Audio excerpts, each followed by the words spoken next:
নমস্কার বন্ধুরা, পিওর কিচেনে স্বাগত। তো রান্না করার জন্য আমি নিয়ে নিয়েছি পুঁই শাক, কাঁঠাল দানা, আলু, ঝিঙে, কুমড়ো আর মাছের মাথা। কি করব তোমরা নিশ্চয়ই দেখে বুঝতে পারছো। আজকে করব পুঁই শাকের ছ্যাঁচড়া। তো পুঁই শাকের ছ্যাঁচড়া করার জন্য প্রথমে আমি কড়ায় তেল বসিয়ে দিয়েছি। তেলটা গরম হয়ে গেছে। গরম হয়ে গেলে আলুগুলো আমি দিয়ে দিলাম। আলুগুলো দিয়ে একটু সামান্য নুন হলুদ দিয়ে হালকা হালকা লাল লাল করে ফ্রাই করে নেব। তো আলুগুলো আমার লাল লাল করে ফ্রাই করা হয়ে গেছে। এরপর আমি তুলে নেব। তুলে নেওয়ার পর ওই তেলেতে দিয়ে দিলাম কাঁঠাল দানা। কাঁঠাল দানাগুলোকে আমি হালকা ফ্রাই করে নেব। তো আমি বেশি ফ্রাই করব না, তাহলে কাঁঠাল দানাগুলো আরও শক্ত হয়ে যাবে। তো 1 মিনিট মতো আমি নাড়াচাড়া করে নিয়ে কাঁঠাল দানাগুলোকে তুলে নিয়েছি। তুলে নেওয়ার পর ওই তেলে দিয়ে দিলাম কুমড়ো। তো কুমড়োগুলো যেহেতু আমার ছোটো করে কাটা আছে, আমি বেশি ফ্রাই করব না, কারণ পরে তরকারির সাথে সিদ্ধ হয়ে যাবে। তো হালকা হালকা যখন ফ্রাই হয়ে আসবে তখন আমি দিয়ে দিলাম ঝিঙে। তো কুমড়ো আর ঝিঙেটাকে এবার একসাথে ফ্রাই করে নিলাম। ঝিঙেটা তো একদম নরম, সেই জন্য ঝিঙেটাও বেশি ফ্রাই করব না, তরকারির সাথে আমার পরে গলে যাবে। তো আমি সমস্ত কুমড়ো আর ঝিঙেটাকে তুলে নিলাম। তো ওই তেলেতে আমি দিয়ে দিলাম সামান্য বড়ি। তো বড়িটা বেশি নিইনি, 5 থেকে 6টা বড়ি নিয়েছি। তো এই বড়িটা আমার মুগের ডালের বড়ি ছিল। তোমরা চাইলে যে কোনো বড়ি অ্যাড করতে পারো। তো আমি এখানে মুগের ডালের বড়ি নিয়েছি। তেলটা যেহেতু আমার কম হয়ে গেছে, ওতে আমি আর একটু সামান্য তেল দিয়ে দেবো। সামান্য তেল দিয়ে দেওয়ার পর ওর মধ্যে দিয়ে দিলাম গোটা ধনে দেওয়ার পর দিয়ে দেবো সাদা জিরে, তারপরে একটা শুকনো লঙ্কা দিয়ে দেবো, সামান্য 5 ফোড়ন দিয়ে 10 সেকেন্ড মতো ভালো করে ভাজা হয়ে গেলে দিয়ে দিচ্ছি পুঁই শাকের ডাঁটা। তো আমি এখান থেকে পুঁই শাক থেকে ডাঁটাগুলো আলাদা করে নিয়েছি, কারণ পুঁই শাক তো আমার গলে যাবে, ডাঁটাগুলো একটু গলতে টাইম লাগবে, সেই জন্য আমি ডাঁটাগুলোকে আলাদা দিয়ে দিলাম ডাঁটাটার মধ্যে নুন। তো বেশি নুন দিইনি, সামান্য নুন দিয়েছি, দেখতেই পেয়েছো। জাস্ট আমি ডাঁটাটাকে সিদ্ধ হওয়ার জন্য সেই পরিমাণে নুন দিয়ে দিলাম একটা ঢাকা দিয়ে ঢেকে। মিনিট 5 ঢাকা ছিল। তো গ্যাসের ফ্লেমটা একটু মিডিয়াম ফ্লেমে ছিল। তো ডাঁটাগুলো আমার হালকা হালকা ফ্রাই হয়ে গেছে। এরপর দিয়ে দেবো ওই ডাঁটার মধ্যে পেঁয়াজ কুচি। তো পেঁয়াজ কুচিটা আমি সামান্য নিয়েছি, নিয়ে ভালো করে 10 সেকেন্ড মতো নাড়াচাড়া করে নেবো। তারপর দিয়ে দিলাম আদা বাটা। তো আদা বাটাটাকে দিয়ে আবারও আমি ভালো করে ভেজে নেব, বা যতক্ষণ না পেঁয়াজ আর আদা বাটার কাঁচা গন্ধটা যাচ্ছে ততক্ষণ আমি ভেজে নেব। ভেজে নেওয়ার পর আমি ঢাকা দিয়ে ঢেকে দিয়েছি আবারও 5 মিনিট। তো বুঝতেই পারছো বন্ধুরা, আমার এখানে ডাঁটাগুলো অনেকটা পরিমাণেরই সিদ্ধ হয়ে এসেছে। এরপর আমি দিয়ে দিলাম শাক। তো পুঁই শাকগুলোকে এরপর দিয়ে দিলাম, দিয়ে ভালো করে নাড়াচাড়া করে নিচ্ছি।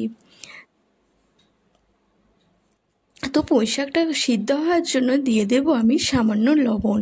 তো সামান্য, বেশি লবণ দেবো না, পরে আবার অ্যাড করব, সেই জন্য আমি সামান্য লবণ দিলাম যাতে সিদ্ধ হয়ে যায়। তো এখন আমি কোনো জল দেবো না, কারণ জল শাক থেকে বেরোবে। দেখতেই পেয়েছো শাক আমার অনেকটা পরিমাণে কমে গেছে। তখন আমি দিয়ে দিলাম আলু আর কাঁঠালের দানাটা ভেজে রেখেছিলাম এটা, কারণ আলু আর কাঁঠালের দানা সিদ্ধ হতে একটু টাইম লাগবে, সেই জন্য আমি আগে দিয়ে দিলাম। দিয়ে ভালো করে 10 সেকেন্ড মতো নাড়াচাড়া করে নিয়েছি। তো নাড়াচাড়া করে নেওয়ার পর দিয়ে দিলাম এবার সামান্য নুন, সামান্য জিরের গুঁড়ো, সামান্য লঙ্কার গুঁড়ো আর সামান্য হলুদ গুঁড়ো। সমস্ত উপকরণ দিয়ে ভালো করে সবের সাথে ভালো করে মিশিয়ে নেব। দেখতেই পেয়েছো ভালো করে আমরা মিশিয়ে নিচ্ছি। তো এখানে আমি 1 মিনিট মতো নাড়াচাড়া করে নিয়েছি। ভালো করে মশলাটা 1 মিনিট মতো নেড়েচেড়ে ভালো করে শাকটার সাথে মিশিয়ে নেওয়া হয়েছে। তো এরপর আমি এখানে সামান্য জল অ্যাড করব, আর কিন্তু পরে আমি কোনো জল অ্যাড করব না। এটা শাকটাকে সিদ্ধ হওয়ার জন্য, ডাঁটাটা সিদ্ধ হওয়ার জন্য আমি জাস্ট একটুখানি জল অ্যাড করেছি, ওই 1 কাপ মতো। জলটাকে দিয়ে ভালো করে আমি সিদ্ধ হতে দিলাম 10 মিনিট মতো। তো সিদ্ধ হতে থাক ওইদিকে, আর এইদিকে আমি মাছের মাথাটা ফ্রাই করে নিই। ফ্রাই করে নেওয়ার জন্য আমি মাছের মাথাটাকে সামান্য নুন, সামান্য হলুদ গুঁড়ো দিয়ে ভালো করে মাখিয়ে নিচ্ছি। তো এখানে আমার মাছে পটকাও ছিল, তার মধ্যেও একটুখানি নুন হলুদ দিয়ে ভালো করে মাখিয়ে নিচ্ছি। তো ভালো করে মাখিয়ে নিতে হবে। এখানে আমি কড়া বসিয়ে দিয়েছিলাম আলাদা, তেলটা গরম হয়ে গেছে। এরপর মাছের মাথাটা দিয়ে দিলাম, দিয়ে ভালো করে এপিট ওপিট করে ফ্রাই করে নেব। তো যখন আমার এপিট ওপিট ফ্রাই হয়ে গেছে, আমি মাছের মাথাটাকে ভালো করে ভেঙে দিয়েছি খুন্তির সাহায্যে। তো ভালো করে গুঁড়ো করে নিতে হবে। তো এখানে কড়াতে ভাজতে ভাজতে এখানে ভেঙে নিলেই হবে খুন্তির ডগে করে, তো এমনি ভেঙে যাবে।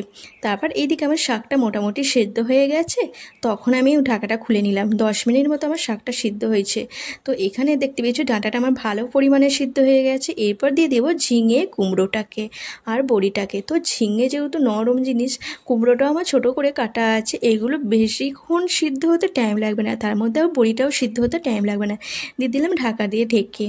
তো 10 মিনিট আবারও ঢাকা দিয়ে ঢাকা ছিল, মিডিয়াম ফ্লেমে গ্যাসের ফ্লেমটা ছিল।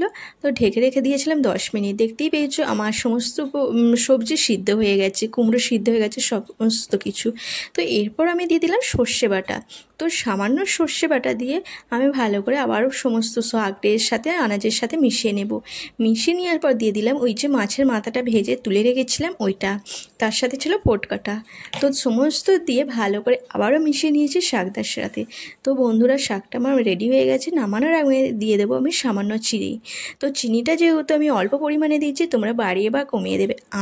আমি যেহেতু শাকের বেশি মিষ্টি খাওয়া পছন্দ করি না, সেই জন্য হচ্ছে আমি অল্প চিনি দিয়েছি। আর বাড়ির যারা শাকে মিষ্টি খাওয়া পছন্দ করে তাদের জন্য আলাদা তুলে আমি বেশি করে মিষ্টি দিয়ে দিয়েছি। তো বন্ধুরা, আজকের রেসিপিটা কেমন হয়েছে অবশ্যই কমেন্ট আর লাইক শেয়ার করে জানিও।